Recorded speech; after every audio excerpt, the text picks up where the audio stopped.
পাকিস্তানের বিপক্ষে দেশের মাটিতে প্রথম টেস্ট ম্যাচ জয়, সব মিলিয়ে টানা 3টি। পাকিস্তানের বিপক্ষে বাংলাদেশের টেস্ট পারফরমেন্স নিয়ে কথা বলতে আজকে অফ দ্য ফিল্ডের স্টুডিওতে আছেন মাজারুল ইসলাম মিথুন।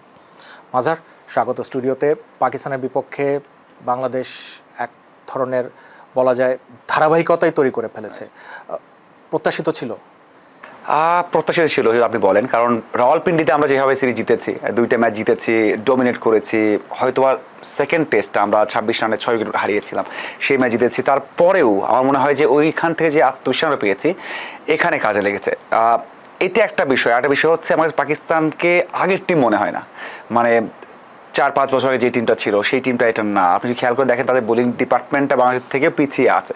তারা বল করছে 132 কিলোমিটার পার আওয়ার, 134-36। বাংলাদেশের তাসকিন, এবাদত, রানা যে বল করেছেন, মানে আপনি তার আশেপাশেও মনে হয় না তাদেরকে রাখতে পারবেন। আমার মনে হয় সব কিছু মিলিয়ে প্রত্যাশিতই ছিল। আর পঞ্চম দিনে বাংলাদেশের বিশেষ করে ডিক্লেয়ার দেওয়ার যে ঘোষণাটা এবং অল আউট হয়নি বাংলাদেশ, এবং আগের দিন আসলে পাকিস্তানের প্রেস কনফারেন্স একজন খেলোয়াড় বলেছিলেন যে বাংলাদেশ অতটা সাহসী হবে না, কিন্তু বাংলাদেশ কিন্তু খুব কম সময়ে হাতের রেখেই 70 ওভারের মধ্যেই আসলে পাকিস্তানকে অল আউট করে দিয়েছে। এটা কেমন লেগেছে? নতুন একটা দিক বাংলাদেশের দেখলাম মনে হচ্ছে। দেখুন, খুবই ভালো লেগেছে যে পঞ্চম দিনের ম্যাচ শেষ হওয়ার 2 ঘন্টা আগে আপনি জানেন না কে জিতবে।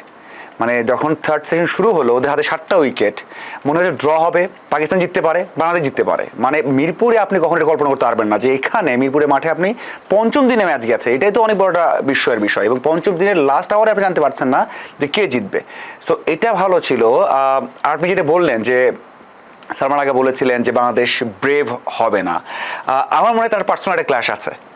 মানে আপনি যদি খেয়াল করে দেখেন, ওডিআই সিরিজে একটা আউট করেছিলেন মিরাজ, এরপর থেকে সালমান আগে কেন জানি বাংলাদেশের বিপক্ষে কথা বলা হোক, ব্যাটে নামা হোক, একটা আগ্রাসী মনোভাব দেখা যায়। আপনার হয়তো মনে আছে নিঃসন্দেহে, তার পায়ের মাঝখান দিয়ে বলটা গেল, মিরাজ নিয়ে আউট করে দিল, এরপরে রিয়াকশন দেখালো পাকিস্তান, বাংলাদেশ, ভারত, সব জায়গাতে আলোচনা হলো যে মিরাজ ঠিক করেছেন নাকি সালমান আগে বেশি রিয়াকশন করেছেন। এরপর থেকে আমার মনে হয় যে সালমান আগে একটু এভাবে কথা বলেন। উনি বারবার বলেছেন, মানে একবার না বারবার বলেছেন যে বাংলাদেশ হয়তো এই সিদ্ধান্ত নেবেন না। একবার বলেছেন বাংলাদেশ হয়তো সাহসী না, আবার বলেছেন বাংলাদেশ হয়তো সাহসী হবেন না। মানে বারবার চেষ্টা করেছেন যে বাংলাদেশকে আর একটু রাগানো যায়, আর একটু রাগানো, এমন রাগিয়েছে যে বাংলাদেশ তাদেরকে বড় ব্যবধানে হারিয়ে দিয়েছে। এবং সাহসী সিদ্ধান্তের কথা বলছেন, শান্ত নিজে বলেছেন যে আসলে এটা সাহসী সিদ্ধান্তই ছিল, কারণ ডিক্লেয়ার করবো কি করবো না, উইকেট কেমন বিহেভ করে, ম্যাচ হেরে যাবো কিনা সেই শঙ্কা ছিল। বাট এখন আমাদের যেই জায়গাতে আমরা আছি, আমরা চোখে চোখ রেখে মানে অন্যদের জবাব দিতে পারি, সেই দলটা হয়েছে। আর সেই সাহসটা এসেছে শুধু বোলারদের কারণে। এভাবেই বলেছেন সেই সাহসটা বোলাররা আমাকে দিয়েছে। বাংলাদেশ থেকে যখন আপনার সেরা 4 জন তারকা বা 5 জন তারকা, মাশরাফি সহ যদি ধরি, টেস্ট দল থেকে যখন সরে দাঁড়ান, মুশফিক অবশ্যই আছেন এখনও, ভেবেছিলেন যে, অনেকেই ভেবেছিলেন সমর্থকরা এবং যারা আমরা সংবাদ মাধ্যমে কাজ করি, একটা ধারণা ছিল যে বাংলাদেশের দলটা ঘুরে দাঁড়াতে কিছুটা সময় নেবে, রিবিল্ড করতে 4-5 বছর সময় নেবে, স্পেশালি যখন সাকিব আল হাসান, তামিম ইকবাল, মাশরাফি তো অনেকদিন ধরে টেস্ট খেলে না, সাকিব এবং তামিম যখন চলে গেছেন, মাহমুদুল্লাহ রিয়াদ যখন চলে গেছেন, বাংলাদেশ কিন্তু খুব দ্রুত ফলাফল দেওয়া শুরু করলো। নাজমুল হাসান শান্তকে কতটুকু কৃতিত্ব দেবেন? অনেক হিউজ। আপনি যদি খেয়াল করে দেখেন, শান্তর ব্যাট করতে নামে আপনি কখনোই প্রেশারে দেখবেন না। মানে আমি বলি বাংলাদেশের বেস্ট ক্যাপ্টেন হতে পারেন শান্ত, লিটন না, মিরাজ না। আপনি যেভাবে শান্ত ক্যাপ্টেন্সি থেকে মানে বিদায় করেছেন ওডিআইতে, এটা খুবই জঘন্য ছিল, খুবই বাজে ছিল। মানে এটা উদাহরণ হিসেবে থাকতে পারে, লেখা থাকতে পারে যে এমনটা যেন জীবনে না হয়। একটা ছেলে 10টা ম্যাচে ক্যাপ্টেন্সি করেছেন, সেখানে সেঞ্চুরি আছে মনে হয় 2টা, 3টা 50 আছে, 47-40 করেছেন। আরও ভালো হতে পারে, মানে তার 85 মতো ছিল স্ট্রাইক রেট, 65 মতো গড়, তার 10 ম্যাচের মধ্যে 7টা খেলেছে দেশের বাইরে, তাও 4টা জিতেছে। আপনি তাকে একটা কল দিয়ে বললেন যে তোমাকে আমি ক্যাপ্টেন্সি রাখছি না। এরপর টেস্ট ক্যাপ্টেন্সি ছেড়ে দিলেন, ছেড়ে দেওয়ার পরে তারপরে আমার পারফরমেন্স সবশেষ 12 টেস্ট ইনিংসে 4টা 100, 50 করেছেন 3টার মতো। এবং তার যে ধারাবাহিকতা, এক কথায় গাভাস্কার, পন্টিং, ওয়ার্নারের পাশে বসতে যাচ্ছিলেন, তো এটা এক কথায় এক্সেপশনাল। আপনি হয়তো বলতে পারেন যে বেশি বলছি, আমার কাছে মনে হয় যে বাংলাদেশের যতগুলো ক্যাপ্টেন ছিল তার মধ্যে বেশি ধারাবাহিক তিনি এখন। এবং ওই চাপটাকে রিলিজ করা, চাপটা বুঝতে না দেওয়া, দলটাকে বিল্ড করা, সেই ক্ষেত্রে শান্তর আশেপাশে এখন কেউ নেই। আপনি নাজমুল হোসেন শান্তকে অনেকদিন ধরে দেখছেন, খুব কাছ থেকে রিপোর্ট করেছেন। শুরু থেকে একটা বিষয় তার আমাদের সবার চোখে লেগেছে, সেটা হচ্ছে মানসিকভাবে খুব দৃঢ় তিনি। শুরুতে যখন তিনি রান পাচ্ছিলেন না, তাকে নিয়ে সোশ্যাল মিডিয়াতে ট্রল হতো বিভিন্ন, কখনোই তিনি জবাব দেননি। ইনফ্যাক্ট যখন আপনার অধিনায়কত্ব নিয়ে যে এপিসোডটার কথা আপনি বললেন, সেটাও যখন ঘটে সেটা নিয়ে কিন্তু তিনি জবাব দেননি। তার সব জবাব আসলে ব্যাট হাতে। এই মানসিক দৃঢ়তাটার পেছনে রহস্যটা কী বলে মনে হয়? সাকিব, তামিম অথবা যাদের নাম আপনি বললেন তারা সেটাই বুঝিয়েছেন। অনেকেই সেই শিক্ষা নেননি, অনেকেই নিয়েছেন। আপনি যদি মানে আছে না যে আপনি ক্যাপ্টেনের প্রেস কনফারেন্স করছেন, আর বুঝতে পারবেন যে তার মানে নলেজটা কি, সে কেমন ব্যাটার, কেমন বোলার। আগে যখন সাকিব কথা বলতো, তামিম কথা বলতো, মাস্টার কথা বলতো, আমরা সবাই ওয়েট করতাম তাদের কথা শোনার জন্য। মানে এখন আপনি একজনকেও পাবেন না যে আপনি যার কথা শুনে বিশ্বাস পাবেন যে ঠিক বলছেন, যার কথা শুনে মনে হবে যে অনেক ভালো জানে। তার মধ্যে শান্ত একজন, যিনি শিখেছেন। আমি এটাই বলতে চাই যে যারা শিখেছেন তার মধ্যে একজন হচ্ছেন শান্ত।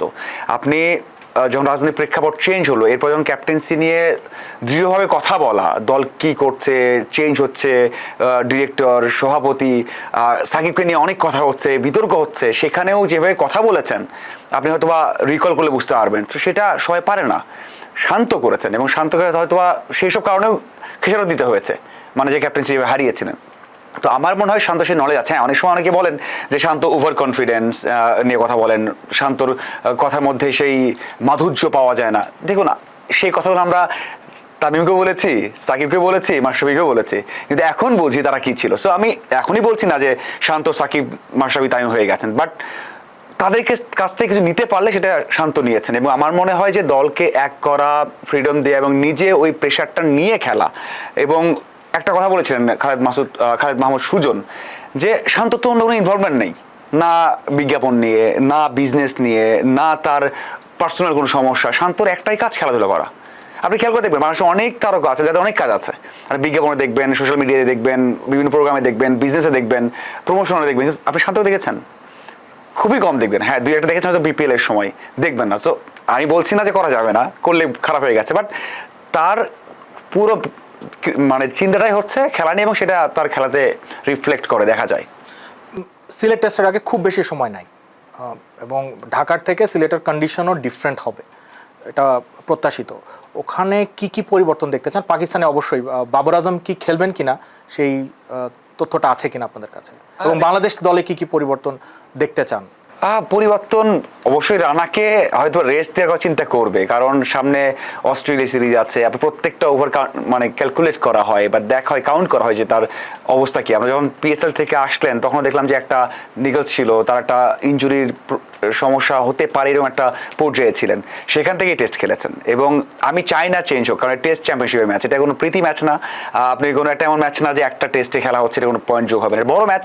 আপনি যদি পাকিস্তানের অস্ট্রেলিয়া এগেনস্ট একটা ওডিআইতে রেস দেন তাও ঠিক আছে, ওডিআইতে বাংলাদেশ জিতুক বা পরে দুটো থাকবে, বাট এই টেস্ট জরুরি জেতার। বাট ওই চিন্তা থাকবে যেমন রানাকে একটা আমরা রেস দিব কিনা। কিন্তু আমার মনে হয় রানা খেলুক, যেটা যদি আপনি আমাকে জিজ্ঞাসা করেন। আমি চাই যে ওপেনিংয়ে পরিবর্তন আমার মনে হয় দরকার।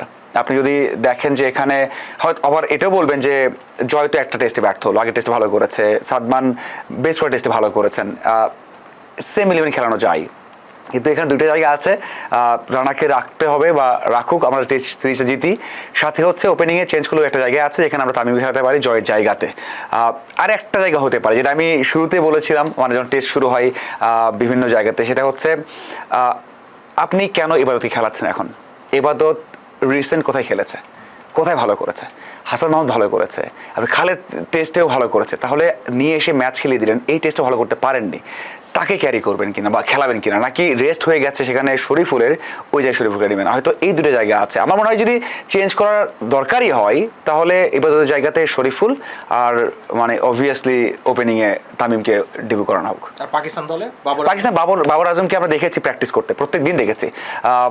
টেস্ট শুরু হয়েছে যখন প্রথম দিন গেল, দ্বিতীয় দিন থেকেই প্রত্যেক দিন একটু একটু করে তিনি ব্যাটিং করেছেন। আমরা যখন ম্যাচ দেখছিলাম, অপোজিটে যে একাডেমি ভবনটা আছে ওখানে প্রত্যেক দিনই ব্যাটিং প্র্যাকটিস করেছেন। তার মানে ফিট হয়ে গেছেন, হয়তো আরও সময় পাচ্ছেন, 2 দিন বা 3 দিন হাতে আছে, 2 দিন অনুশীলন করবেন তারা, তো সেখানে বোঝা যাবে। তবে আমার মনে হয় যে নেক্সট ম্যাচটা খেলবে, ব্যাটিং স্বর্গ থাকবে ওখানে। সিলেটে যতই চেষ্টা করা হোক ওখানে স্পিন স্বর্গ হবে না, ব্যাটিং প্যারাডাইস হবে। সেখানে বাবরের মধ্যে একজন এক্সপিরিয়েন্স ক্যাম্পেইনার যিনি কিনা ফর্মে রয়েছেন, পিএসএল দারুণ করেছেন, তো আমার মনে হয় তাকে দলও চাইবে এবং বাবরও চাইবেন যেন ওই ব্যাটিং উইকেটে ভালো কিছু রান করে এবং দলের জয় অবদান রাখতে। মাজার, আপনাকে অসংখ্য ধন্যবাদ। এই ছিল আজকের অফ দ্য ফিল্ডে। দেখা হবে আগামী সপ্তাহে। ততক্ষণ ভালো থাকুন, সুস্থ থাকুন, চোখ রাখুন BDNews24.com-এ।